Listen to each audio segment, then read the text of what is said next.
Even in this uncertainty, Kenyans haven't stopped showing up. The country feels tense, yes, but it feels awake. I'm Betty. I'm MKTS. We are not experts, but we really have very strong opinions. Strong is an understatement. Ala, nikubaya. Our opinions are stronger than your whiskey. Nikubaya, lakini tuko sawa. Tuko sawa. Imagine DJs are being charged how much to perform for gigs? I think they're paying a licensing fee of about 20 to 30,000 a year. So DJ 38K atabaki to 19K. Wakenya nyinyi ni wale wase, But I think the licensing thing is not new. It's something they've been doing. There's the board. What's the board? Kekobo. Yes. Kekobo has been collecting licensing fee from these DJs because I think they pay averagely 1,000 shilling per event. A gig. Yes. So depending on how many events they do, that's at the clubs, at weddings, at parties. So depending on how many events they do in a year, determines how much they pay. No line at jump to alipange fees. Of course. Enforcing this law is one thing. But let's look at it critically though. Okay, so you're collecting a fee of maybe 20K of my charge as a DJ. Musicians and other creatives are being charged also. They're paying a premium to, but nini liendolewa ile ingine liko naitwaje? MCSK, yes. Yeah. But they came up with something almost similar. Yeah. So they're about. What are these bodies really for?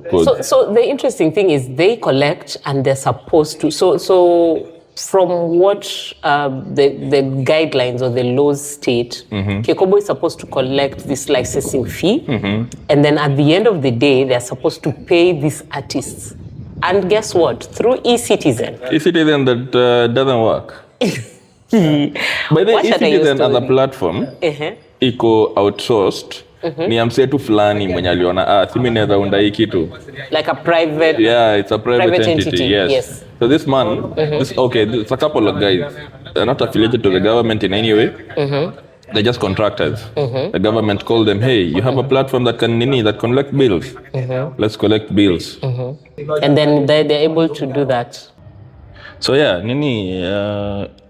a citizen doesn't belong to the government.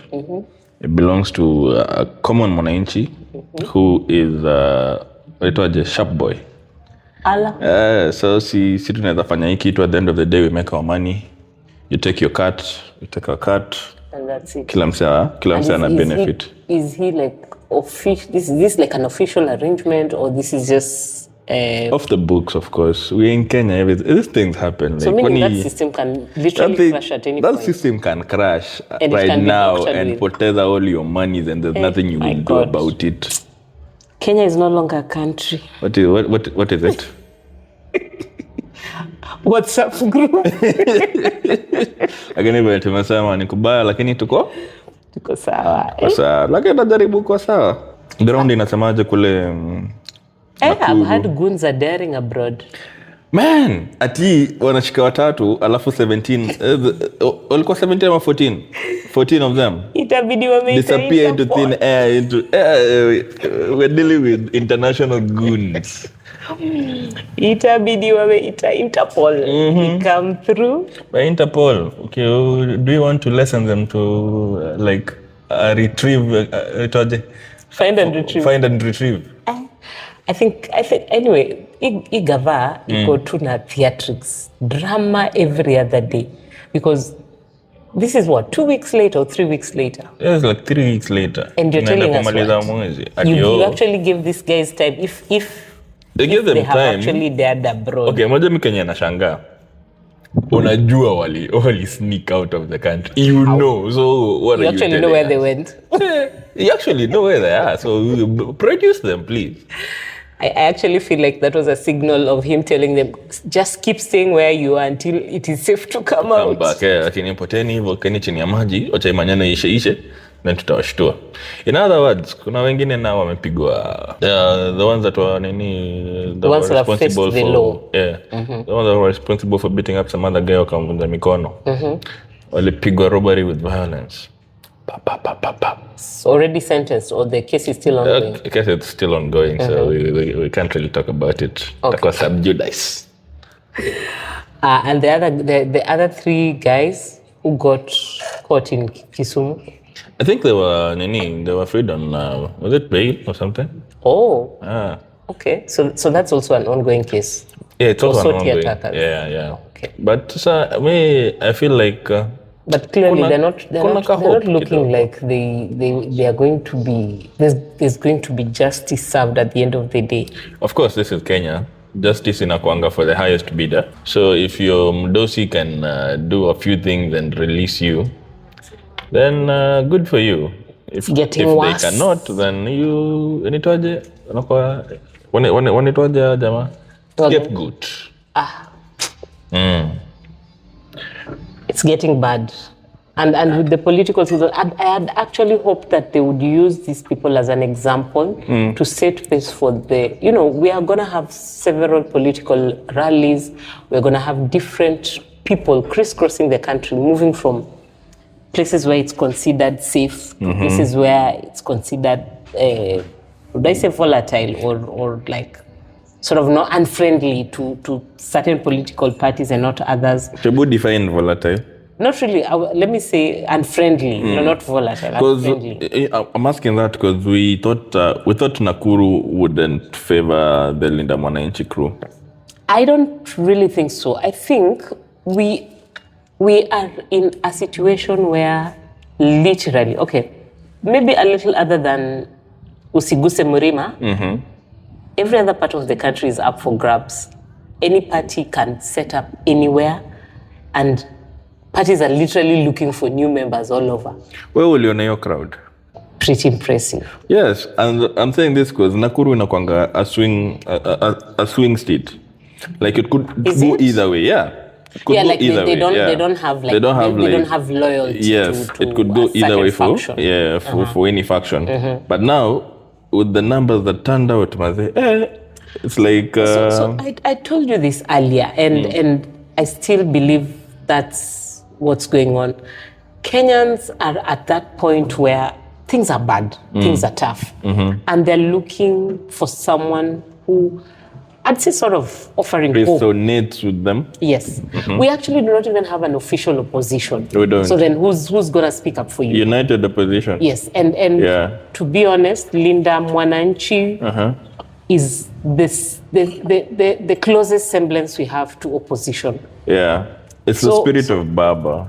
Yeah. So I know we need to actually talk about it. There's a one-term faction and there's a two-term faction. And maybe in the next episode we could touch a bit about it. So I can finish. People, I have people. My opinion is kidogo like this on two-term people. You're either too full, or when in your pursuit for wisdom was faster. I don't think so. This is why I'm saying this would just need like a whole episode to just look through this and break it down. Unaongea kama mtu wa two-term. Not, I'm just being honest and sharing what's on the ground. I tell you why. Because there are people who are benefiting from two-term. Don't you believe that? The people who are benefiting. Why wouldn't they be singing two-term? But and then there's those of us who are hurting from one term. Why wouldn't we shout one term? Let's stop being sentimental about it. We are not being sentimental. No. Just let's look at it. It's important that we first accept. Let's look at it from what it is. People benefiting from two-term. Ni benefits gani wanapata? They're either employed, or they're either siphoning, or they're either proxy companies to some of these deals that like let me give you an example. G2G. You've seen the analysis that has been done, the shell companies and all these people around it. if you are either a direct or indirect beneficiary of G2G, wouldn't you be singing tuta? Of course, but Yes. now let's look at it for what it is. Venye nimekuambia, umesema you're either benefiting from the government, you're either employed by the government, or you're either siphoning. Yeah. Hizi ni vitu zuri unaweza ambia mtoto wako ingie kwa government, juu kwa government watakupatia kitu ABCD. We warned you. Once William gets into power, you will sell your soul to the highest bidder. But so let's bring it back to a morality standpoint. Fine, wanaimba tutam because they have something to benefit. Do you stand for that? Is it something that you can simama mbele ya watu uambie ni sawa nyimbe ni tutam? I want to take you back to the days of Moi. And I'm taking you back to the days of Moi because our current president was a student of Moi. What used to happen in the Moi era?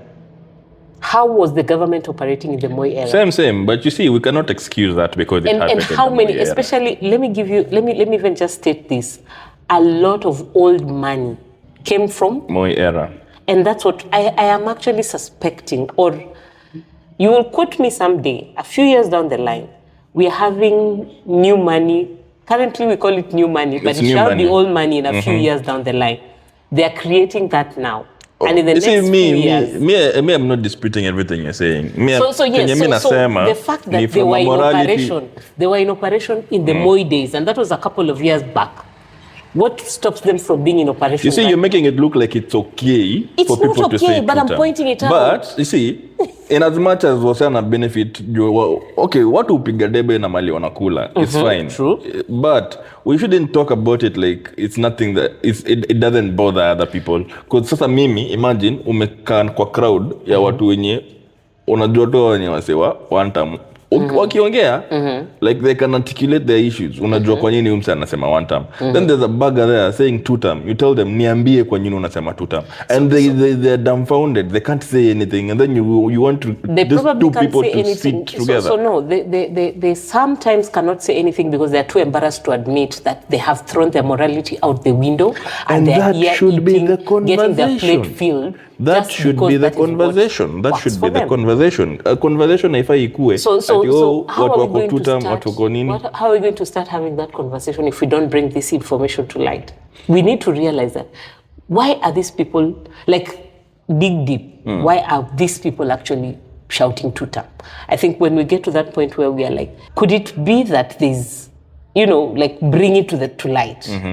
Is it the deals mnachapa na how? Is it the employment opportunities you're giving your people and your village community? Is it the one-sided maendeleo you're taking to your people and they're now praising you? Is it like a political, what should I call it? Like a political journey you're taking? Let me give you an example. I am not so sure whether we can fully right now say that UDA is two-term.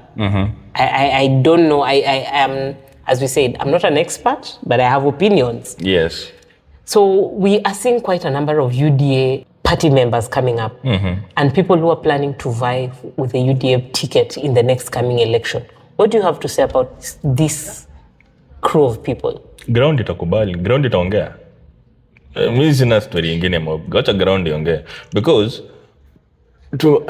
I think this particular conversation needs a whole dissection and episode. Sitting. Lakini tuseme tu, let me just put it out there. Political sensationalism. Inaona ni ufala because hii moment unaimba two term. Next moment mtoka kwa hosi, hiyo shai umekuwa ukipigia debe haikusaidii wewe mse wa two term. Then now you face the reality and say okay, so ni hivi. Kwanza, let me just, as I said, I'm pointing out things and I think we need to be, yes, we are aware, but we need to be a bit more conscious and speak from a factual basis. Do you know the Office of the Auditor General writes reports every financial year? Yes. And I think in the last so many years, I'm not so sure when, I have just gone through, like I was just reading recently the 2023-2024 report. They have a whole report where it has sections of different government entities and they give detailed information of how much is missing, how much is unaccounted for. Yes. And these reports are public information. Yeah. So even as we say, those, for example, those who are saying two-term, I think you need to take a hard, long look at yourself and wonder, is this what I really want to stand for? Basically, leadership asks for more than just your stomach. Ndo nasema hivi, na mnikasirikie mkitaka. This is the last point kwa maneno ya two-term na one-term. Anybody that says two-term, or is anybody that supports this government, if they are your friend, they're capable of throwing you under the bus.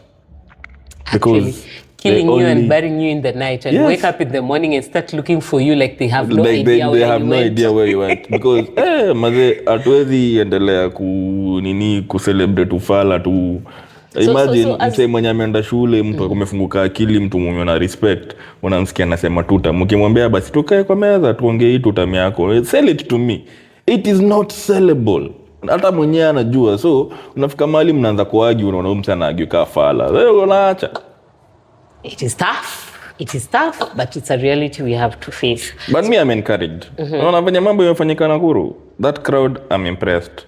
And I know crowds do not translate to votes, but round here, guys, tuko ekadi. There's a movement. Tuko ekadi. There's something happening. And let's just open our eyes and our minds, because hata Biblia inasema, God gives you bad leaders so you can choose good ones. Allah. Yeah, like sijui inasema kwa wasi gani, lakini iko mahali, mtapata. Find it. Oh my God. But still on Nakuru, kuna kitu ili happen, and I'm conflicted about it. You remember the fisherman that disappeared in Lake Nakuru? Then it was story almost kama ile Albert Ojwang. Oh, I think I had something around Mama Brian or something. Yeah, Brian. So the guy disappeared in Lake Nakuru, wakamtafuta kumbe jamaa, they had actually unalived him. Allah. So wamemtafuta kwa police station for weeks on end. Apatikani. So later on, how long ago was this? This was last year, I think. It was almost year my time Ojwang. So wakapata body badly mutilated nini. So wajamaa wakaruka, wakaanza wakamflipia the script, sijui ati alikutana na hipo, hizo vitu zenye kwa makarau usema. So that case ilifungwa hivyo tu. That was last year. Yeah, of course, politicians made a whole lot of promises when we will get the people who are responsible for this, we will hold people accountable, yada yada yada. Nothing happened. But now hii angle ingine, wase walinda mwananchi. And as much as wanalinda mwananchi, I think hapo ni kama pia walikuwa wanajaribu kuscore points politically. Because why call grieving mama on the podium and say all those things they said about the passing of the son, and then out of the blues mnaanza mchango. Mchango naelewa ni sawa, it's for a worthy cause, but why now here? But don't you know that, okay, not that I'm what would I say, I am defending them, but for someone in that situation, what really can you do for them? You can bring back the person. You can't, yeah, of course. Yes, but and maybe you can pursue justice, but you see also justice delayed is almost like justice denied. Yes. So sometimes it might not look maybe right in your eyes, for example, but speaking from maybe even like a political standpoint or even from a spectator standpoint, they're looking, uko na njaa na uko hapa mbele yangu. If I can feed you, that's the first thing I'm going to do. In front of all those cameras? If help arrived and intentions can be debated later, But sino ubaya mimi. I wish all the best for that mama, and mtoto may he rest in peace. And may that incident be an eye-opener to everybody that supports this government who feels like their person cannot die under mysterious circumstances. I'm hoping that that doesn't go on as the closer we get to election and people are having varied opinions, it might just get to a point, you're not agreeing with me, disappear. Yes. You're no longer speaking my language. My language. Disappear. You're not in. But there's a silver lining in that cloud, eh? You can't disappear everyone. True. Kama wali wasa watakugundua na wambia umetuzoea. And when the people with the power, we the people, when we actually just decide. It's just a matter of decision. Yeah, true. So I know we don't have blind loyalty anymore. Yeah. That's why some people are claiming stronghold yetu. Hakuna. Sijui zoning yetu, And mimi nilisema, the moment ODM pull that zoning card out like this, wameanza kufail. Speaking of blind loyalty, I have seen complaints about the recently registered voters complaining that they can't find their names in the system. I don't know what's going on, but... Truthful Man said something about it. Truthful Man again. Truthful Man alisema kuna scheme ya alter the results of the voting. And it's happening now with this new systems. Mnaenda kama sijui mna enroll wase kama 1,000, wana inflate the numbers. And I think, so this is like a polling station or something. Yeah. The numbers are being inflated. Unapata huku nini uja register but you already a registered voter. So what does that mean? So that means kuna mtu in the back end mwenye anaweza manipulate hizi majina. Yeah. So as much as we are saying tukue kadi, pia tukue vigilant because tunaweza chezwa. True. But you see, the beauty is now people are asking questions. People are not they're not being emotionally swayed, but they're asking real tough questions. And as you said, we need to be vigilant to the last day. Yes. Call out whatever we see is wrong, and and I think even just sharing things that look irregular or system failures are keeping these people on toes. Yeah. So this tells them, hey, these guys are watching, so we better be looking out. They should be worried by them while you're wako. And even as we are speaking about blind loyalty, hey, what's happening in ODM UDA pact?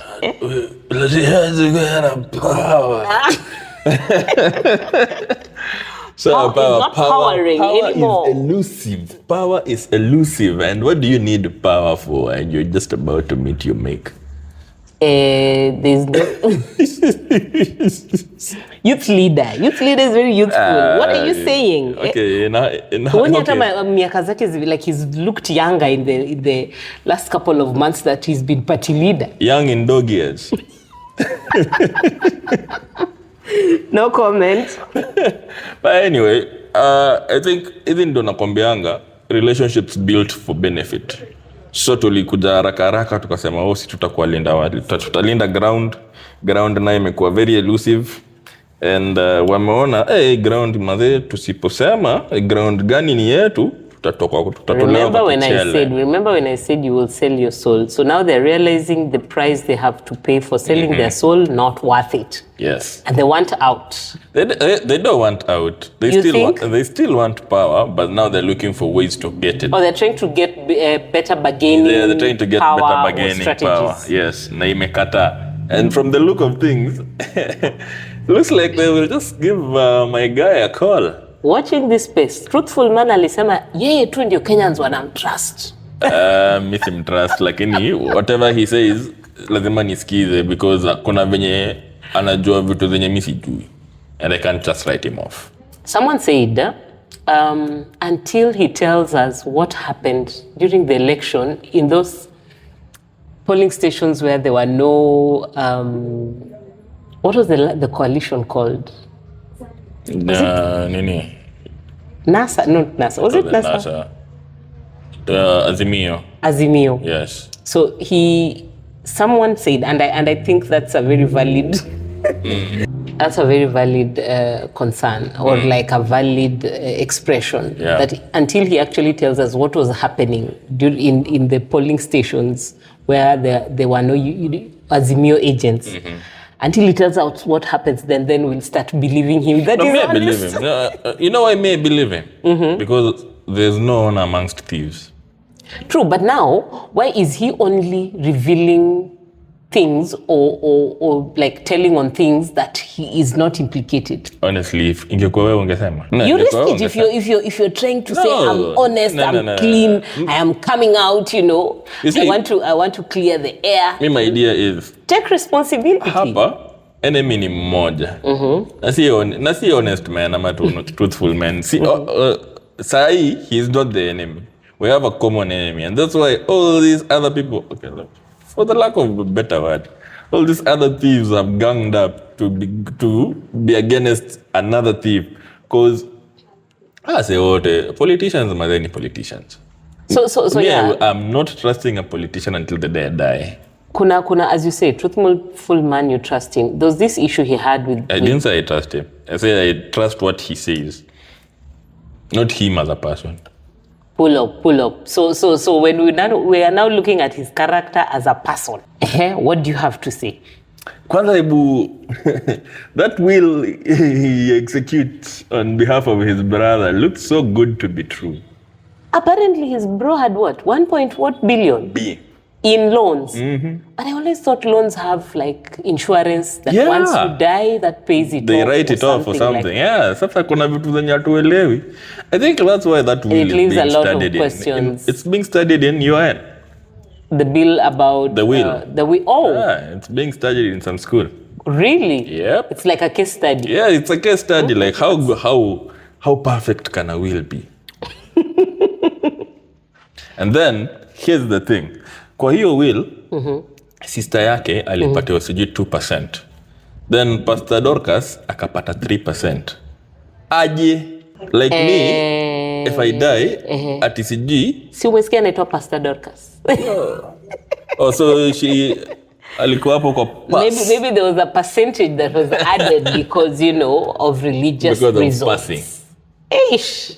Sawa, preach, mama kanisa. And then there's also, you know, this G2G. As there's an implication that is also been pulled into. Is this the Starbucks or is it the owner of Starbucks, who happens by the way to be the same guy who is buying Tuju's land? Really? Yes. Amemsu for defamation. I don't know how that Nini will go, but I'm sure it's not going anywhere. So the guy has sued Gachagua? Yeah, for defamation. Believe me, that case is not going anywhere. It's for optics. They have to fungwe macho for a few minutes to focus kwa hiyo kesi yenye haiendi mahali yoyote, wapige deal ingine yenye hatujui. Tubaki tumeshangaa tena. Tumepigwa na butwa. Wandai atoke huko akismile like I was not aware. Oh my God. And yet the fuel crisis is still biting us. Exactly. Wanachanganya mafuta tana. It's hit home. Yeah, that's wanachanganya mafuta tana petroli. Ala. Simaona hivyo sa bike. But in as much as times are hard, so it's like the whole fuel crisis is going to encourage adulteration. Of course. And then now who's going to keep tabs of whether this is happening or not and hold people responsible? We're supposed to have kids. You know why I said we're supposed to have? Because nothing actually works unless it's for the government. So ni kubaya. So wewe umeka hiyo adulterated fuel yako, napiga long journey kidogo gari ngurumi tena. Imagine mafuta ya 200 inakufanya una replace engine. Ni kubaya. We need to do better. We need to do better. And I think, I don't know whether it's the times that have pushed us to become these humans we don't even recognize anymore. It's the leaders. Let's tuachie time yako tu saa. Ni wote tumeka hapo mbele wanatufanya. Sasa you see. Now leaders, you know, we are the ones who chose them. Okay, speak about them. Are we sitting down with ourselves and telling ourselves, I need to do better next election. I need to elect better leadership. You know, sitting with ourselves, it's neither here or there. Like, personally, we mwenyewe unafanya nini kuambia wase wa do better? Me, by the where I work, nakosananga na wase over lunch break kila siku. Because me utaniambia ujinga ya 2 term kama una agenda wala, I will shut you down. So for me, I've always this one thing I see, and it pinches me to like, Sha. I read the report again. I told you the Auditor General released a report. Yeah. There's like 50 billion shillings. And you see, we're just throwing B like it's just a number. Unaccounted for. Do you know 50B can take care of a whole county for how many years if it's run well? Sijui they paid. Well, okay, kwa na 50B. How many ninis? Sijui they paid. Kwanza we, sahi, and that's so sad. There's an NSSF audit that says, I think Pesa it was being, imepotea. mtu anazaliwa siku yenye anaretire. Exactly. Ama mtu anazaliwa siku anaandikwa kazi. How is that even possible? Taido ingine imeenda wapi? Serikali iko na mchezo. Iko na jokes. Na si hizo peke yake, kuna vitu mingi. Me I know nani wametubeba ufala ni kama I know facilities that have stopped running because of hawajapata funding ya SHA. So that SHA, the last time that SHA deduction pains me because it's a direct deduction. You actually see it, how much is being deducted and how much it is doing. Yeah, the last time this facility saw money was last year, September. Sasa kama ni wewe una run facility yako peke yake tu na SHA, kuna facility utakuwa nayo? Aya, let's not stop sad. there. I feel sad. Have you been to Hosi and tried using your SHA? Interestingly, I thank God I have been well enough not to have been to a facility to be using my SHA, for example. For research purposes, walk into a facility tomorrow or any other day. Ask them if they use SHA and if you can use your SHA. Kwanza kama si ya level 4, done. If it's a private Hosi, you're getting paracetamol. That's it. There's some scheme wameleta ya mapolisi. Who's coming to save us if we don't save ourselves? Acha niwaambie ndio wajue venye kitu ni mbaya. Kuna scheme imeletwa ya mapolisi ati inaitwa ulinzi scheme. It's being marketed as a comprehensive cover. You go to a facility with your ulinzi scheme, they tell you, you know you're capitated at 1,200 shillings. 1,200 inakufanyia nini hospitali? 1,200 per visit, 1,200 per visit. 1,200 inakufanyia nini kwa hospitali? Consultation peke yake. Consultation hata kuna kwa hosi zingine consultation ni duki. Wow. So wewe niambie hata baki nasi walimu the other day walienda pia, they were in State House. Na si yao pia imefanywa hivyo. Kwani si yao hizi vitu yote kwa capitated, mnadanganywa hapa hivi. And then your CS for health is a politician. Now he's fighting Gachagua instead of fighting if SHA is working or not. But anyway, nimekasirika, tuangalie kitu kingine. Tufunge hii country, kila mtu apewe pesa yake, watu waende. Hawa tutoke wote tuende Uganda tuanze kuingia one by one. Sad state of affairs. But hey, let's lighten the moment. Can we talk about let's talk about something more exciting? Let's talk about a challenge that is more exciting. Nilikwambia uiangalia huko iangalia. Major, silikuwa kuna time tumekuwa tukiongelea album ya Major. Major the artist. Jamaa wa Tumblr. So alitoa ngoma almost a dancehall beat na jamaa fulani wa Uganda anaitwa Fik Famika or something. I don't know if I got the name wrong, right? So it's an online sensation right now, and you know what is making it a trend? What? Boobs. Tears. Yes. So you don't have to wait for Tuesday. You've seen it, huh? I have seen that. You don't have to wait for Tuesday. Just search for the TikTok. Siaka challenge. Your day is made. Some of these challenges are unfair to people who are physically challenged. Not physically challenged. It's I will call it that. It's abled differently. Yes, kuna yes, mtu niliambia, able kuna mtu alikuwa anajaribu kuifanya, nikamwambia weka chini bwana, unatingisha mabega. It's almost like, but twerking was not too bad. But hey, if there's something that ended and I was happy, is twerking, because what the hell was that?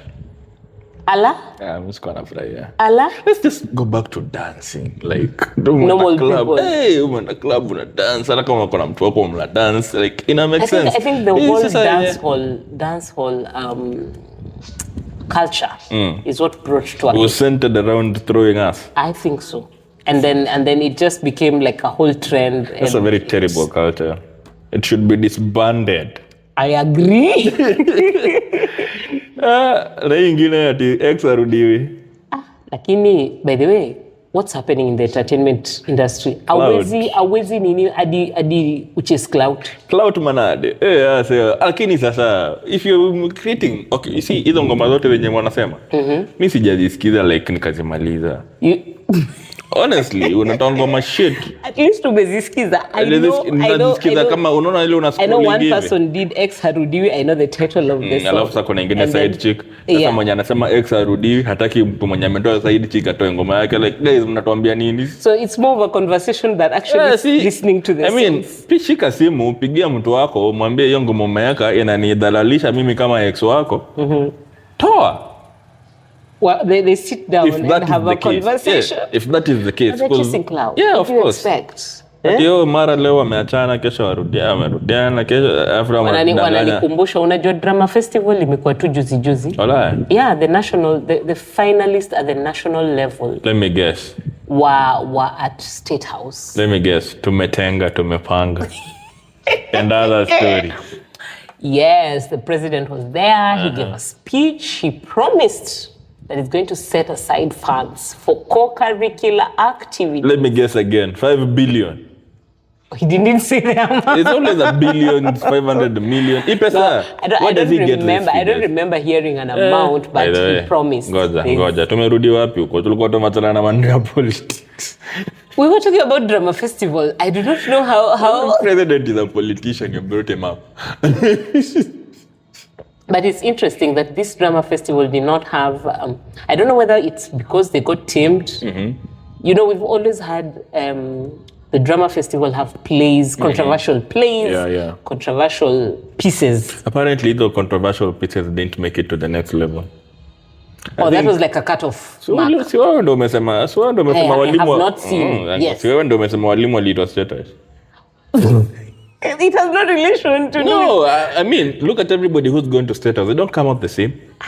Anyway, so as I speak about drama festival, it just reminds us with all this digital era, people still actually really enjoy performative arts. Me, I enjoy. Me, by the way, I was born in a family and you've seen the number of plays like that are now showing like in theaters all over, like literally throughout. Who are you asking? Wewe juzi nimekuwa nikikwambia go support local talent and go find the Pole bas. Who are you telling? But Kenyan entertainment industry in terms of music, in terms of performative arts, tunaenda mahali poa sana. As in said, tumefika mahali poa sana. I mean, there's something for everybody. Ukitaka kusikiza R&B, Kenyan R&B, there's something for you. Kenyan rap, hardcore rap, there's something for you. And there's quite a number of good Kenyan R&B artists. Shall we name them? Is that list gonna be exhaustive? Because I realize there's a few who are probably just one-hit wonders, but there's quite a number out there. You for example, you go to search Nikita Kering, and there'll be like Bridget Blue, Motoria, and Soul Pulse, So Fresh. There's quite a number. And they're doing some really soulful, beautiful R&B. You guys, check them out. Bensola ametoa ngoma fulani jana. Ya 420. Waje jana ilikuwa 420. I'm not aware. Ebu elimination. Enyewe Kiswahili sio mdomo chako. The 420 is shit. Hii podcast inasikizwa na wazazi. 420 ni siku ya wale wasa fulani wa nimeachia hapo, si explain tena. Coded language. Yes. So, yesterday was the 4th month. Okay, it was the 20th of the 4th month. So what is that? It was 20th of April. Yeah. So the 4th month, the 20th day of the 4th month. Yes. Okay. So it's like a holiday for. It's like an anniversary or celebration. It's a holiday for people who madonjaga. His opinions are his and his alone. I was explaining what the day means. Mimi by the way msinitagwe hiyo mambo ya 420. Mimi siku hizi nimekuwa mtu mkubwa na heshima zangu. Don't tag me, please don't. I hear you, but it's so all in all, it feels like things are really tough in this country. Look left, look right, up, down. God, hapo kwa toughness. Hey, moja kuna shida zingine tunafikiria tu ni za maskini. Ala. Mike Sonko anaweza gongea. Hey, my God. How? See, this guy went on a whole rant on social media ati kuna deme Who, Mike Sonko? Mike Sonko. Ati kuna deme amekuwa akilipia keja. Aje? Ati amekuwa akilipia keja. Apparently, pia kuna wase wengine wamekuwa akilipia the same house. I'm like, bro, kwani mnafanyaje Mike Sonko? Unaenda mbali. Tumepata guts aje. This man is an outrightly married man with big kids. You get? Nilikwambia Wakenya ni special na you didn't hear. He still listen. Guy still comes to Ninio to complain. Ati sijui kuna dem mwenye analipiwa like nigga. Amesema analalamikia bibi yako atuambia tukusaidie la nini? Nataka kumlalamikia aidha mpende zaidi. Acha tu na history. But you see like Wakenya tumenormalize shit mingi sana because you as a respectable figure in the society, mbona unatuambia mambo zako? I know he's always come out as this really honorable. Dishonorable. I would not use I take back that word. This family man. Yes. Probably like on his family side, I've never had an issue with him because he looks like he looks like a well put together on that angle. So I am surprised. Apparently nika bado paka mzee unywa maziwa. Lakini mimi baadhi ya ngoma naomba nikizeeka nisikuwe na nguvu mingi ya kufanya vitu zingine. I use the days of my youth well. It has nothing to do with energy. That's why you're always seeing people die after taking sijui what. But anyway, hiyo ni maisha yake. But pros to him. Umecheki venye lose weight in a very short time. Who? The same guy we're talking about. Really? I haven't noticed. Amekata weight. Sijui ni Ozempic kama nini. Lakini what? I know we are on healthy, fit, young-looking trends. But we should also like I think we need to be honest. Ozempic will with kill our you. Friends. No, not even just Ozempic. The amount of surgeries that people are now normalizing. I was getting there. And it's getting to a point, I think, unaona venye watu walikuwa they would do anything to get an iPhone. Yes. I'm starting to think they're going to do anything to get those surgeries. Yes. Sasa, ilikuwa nianze na Ozempic. Ozempic kwanza ni diabetes. Iko na nini components zina inhibit mse kukula, so they make you feel full. So this is the drug you're using to conda. So it's side effect ndio kukondesha. You're not treating anything. You're getting the side effect. Na hiyo ni side effect moja. So hizi zingine ni gani? A drug that has been recalled in the US, it's not being used anymore. Yeah, and I heard there was quite a number of lawsuits around it. Yes. Haya, kuna mwingine nimeona amepigwa mabandage mwili yake mzima, sijui analala aje.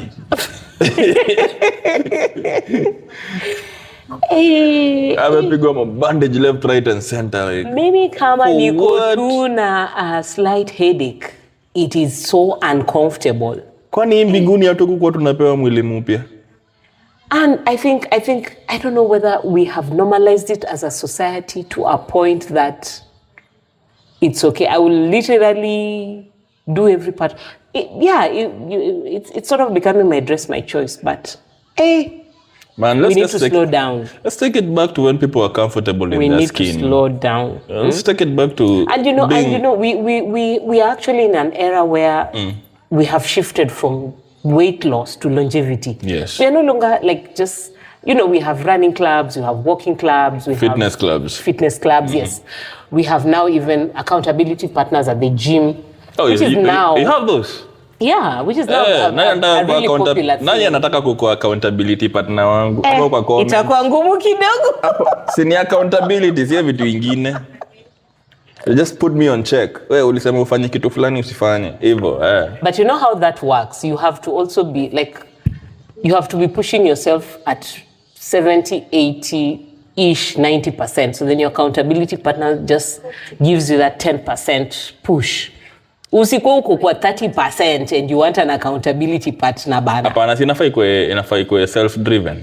Yes, but that's what I'm saying. Your effort, your effort should be at like 70-80%. Mimi kwenye nasema. Lakini Okay, if you look at me, you don't see effort. We don't judge, we listen and we don't judge. But yeah, so I think we should appreciate doing it the natural way. Yeah. And not just for weight loss, but just for longevity. You're healthy, you're moving, you're living well. You're not sedentary. I think that's the whole idea around this whole fitness thing. But those who want to take shortcuts, I'm not saying it's a bad thing, but take some caution. Mimi naweza mwambia kitu moja. The dream is free. The hustle is sold separately. Utafanya hiyo BBL leo, kesho kutwa utarudi kwa hizo tabia zako za kukula chipo na kukufull. And you gain it all back. Inarudi. If you're not doing anything consciously about your body. True. True. Itakuwa too useless. Mimi, I will peace out and say, be safe, drink some water, and mind your own business. Yes, do that. And also, bado tuko kwenye Spotify, Instagram, TikTok, Facebook. Show us some love. Show us some love. Watu wapendane, like that guy said. Tupa like, tupa subscription.